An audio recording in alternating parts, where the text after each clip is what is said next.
we're about to try, the Terramana Blanco tequila made by Dwayne Johnson, aka The Rock.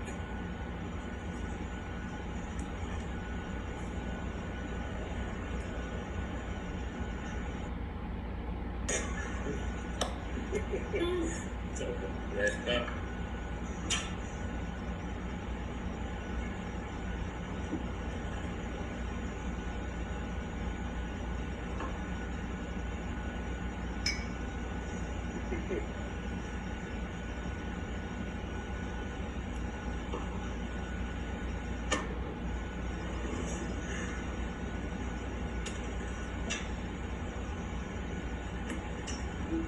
Alrighty.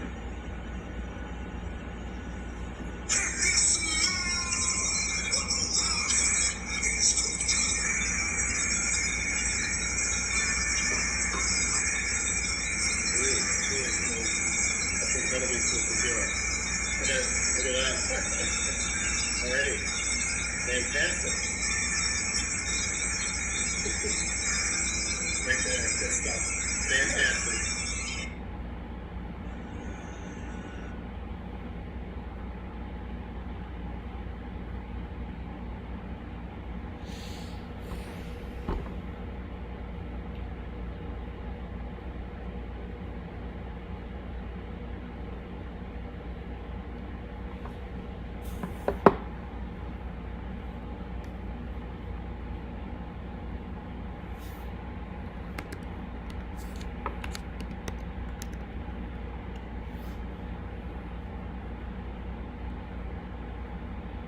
All right, what's up guys? You asked for it, how to connect OBS to Zoom and bring Zoom back into OBS. Very excited to do this tutorial, everybody. There's a lot of crazy information about how to do this, and we're gonna do it the best possible way. And I'm gonna start with a diagram. So this diagram here shows how to connect OBS to Zoom. First of all, we're gonna use a virtual camera, and there's a virtual cam plugin for OBS that's going to allow us to do that. Then we're going to take an audio output of Zoom into OBS and an audio input from OBS into Zoom, and those are going to be done via virtual audio cables, and we're going to show you how to get both of these. Now with Zoom, you essentially have a microphone and a speaker, and we'll use both of those with virtual audio cables to fully connect OBS and Zoom together. Let's start by downloading the virtual camera. So all you have to do is search for OBS virtual camera and go to the download button, and it's going to download it for you. And we are going to use a Windows computer to do this. We're going to go ahead and accept the agreement and install this plugin for OBS.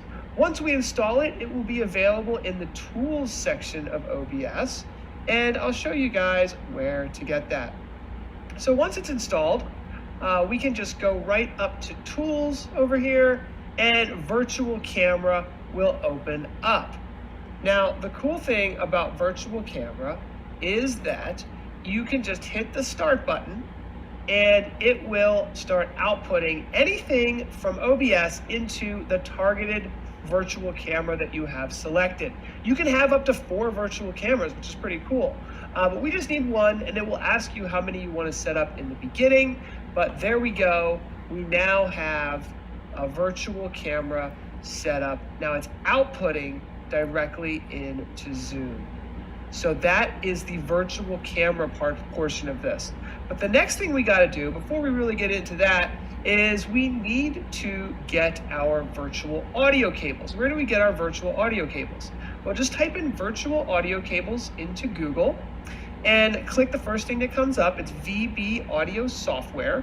And this is going to allow you to download it. Now you do need to download the A+B, which does require a donation. Any donation that you want to donate to them, it could be $1, just make a donation, and then you'll get a username and login. You can go to your downloads and you can see I've already downloaded.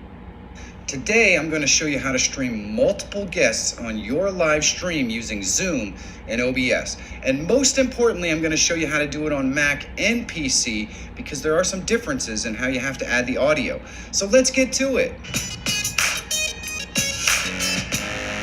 If you're always looking for tools, tips, and tricks that can help make you a better YouTuber, subscribe to the channel and click that bell so you don't miss a new video. One of the main things that people want to do when they're live streaming is add a guest, because you can do an interview or you can just interact and have a fun hangout with a bunch of other people.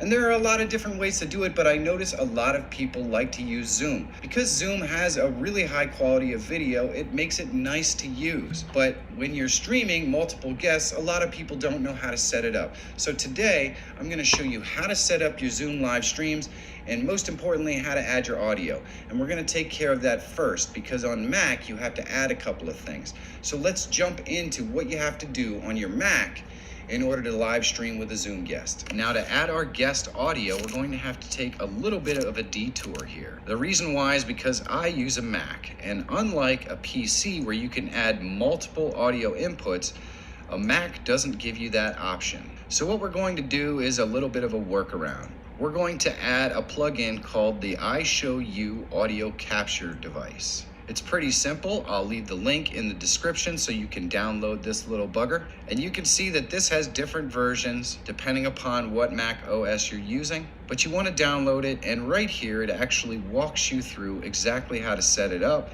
So I don't need to do it here. The link is in the description. You're going to need this particular plugin in order to get your OBS to work. Once you have this plugin installed, the next thing we're going to have to do is set it up in our audio sources.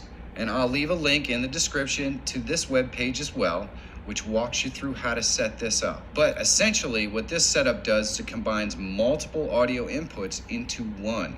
So if you have multiple guests or something like that, they're all going to be through one input. Unfortunately, this is really the only way to do it. So this calls it set up an aggregate device.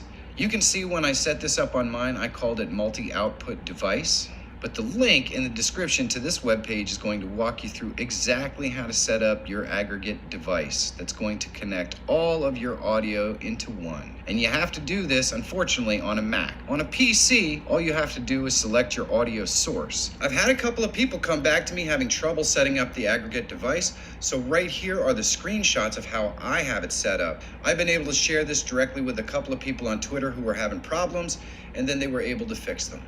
The next thing we want to do is add Zoom to our laptop if you don't already have it. It's pretty simple. I just do a search for that. This image is 1920 by 1080, and that's for a good reason. I want to make sure my background image is the same size as my canvas because it just saves on the encoder time. Now that we have a background in there, I'm going to flip over to Zoom, and I'm going to click this little drop down where it says New Meeting. I'm going to go down to the bottom, and I'm going to copy the invitation. Now I can take this invitation and I can paste it out to whoever I want. Now I want to join my own meeting, so I'm going to go to copy the ID, click join. I'm going to put my little ID in there and click join. I'm going to click test speaker and microphone just to make sure that we get the correct microphone set up. And so I test my speakers, and that's all good. And then I'm going to test my microphone to make sure it's working properly. And once I see that it is, I'm gonna click yes. And I'm gonna click join with computer audio. And then I'm gonna click it again. Now